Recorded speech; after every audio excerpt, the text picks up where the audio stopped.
સુરતમાં આકાશમાંથી વરસી રહેલી કાળઝાળ ગરમીની અસર હવે માણસોની સાથે સાથે પ્રાણી સંગ્રહાલયના જીવો પર પણ જોવા મળી રહી છે। સરથાણા નેચર પાર્કમાં ગરમીના કારણે હિંસક પ્રાણીઓના ખોરાકમાં 10%નો ઘટાડો થયો છે, જ્યારે તેમના પાણી પીવાના પ્રમાણમાં વધારો થયો છે। પ્રાણીઓને ગરમીથી બચાવવા માટે વહીવટી તંત્ર દ્વારા વિશેષ વ્યવસ્થા કરવામાં આવી છે।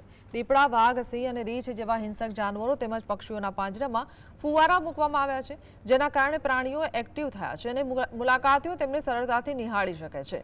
પ્રાણીઓને ડિહાઇડ્રેશનથી બચાવવા માટે પાણીમાં ઇલેક્ટ્રોલ પાવડર આપવામાં આવે છે। સાથે જ ખોરાકમાં તરબૂચ, ટેટી, શેરડી જેવા ઠંડક આપતા ફળોનો ઉપયોગ વધારાયો છે। દીપડા છે, વાઘ છે, સિંહ છે, સફેદ વાઘ છે, એની અંદર ફુવારાની વ્યવસ્થા કરી છે।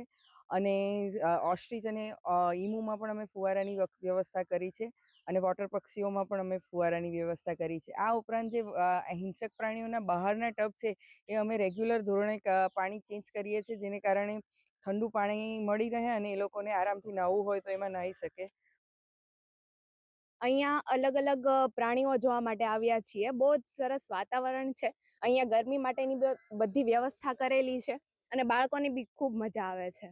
અહીંયા મેં દરેક પ્રકારના જાનવર જોયા, જેવી રીતે ભાલુ, સાપ, હંસ, એવી રીતેના હરેક જાનવર તમને અહીંયા જોવામાં મળશે। પણ અહીંયા આવીને જોવા મળ્યું છે કે પ્રાણીઓ માટે ખૂબ સરસ આયોજન છે। અહીંયા અલગ અલગ દેશના પ્રાણીઓ બી જોવા મળે છે, લાઈક એશિયન બિયર છે, ટાઈગર છે, બાકી અલગ અલગ કન્ટ્રીના પીકોક છે।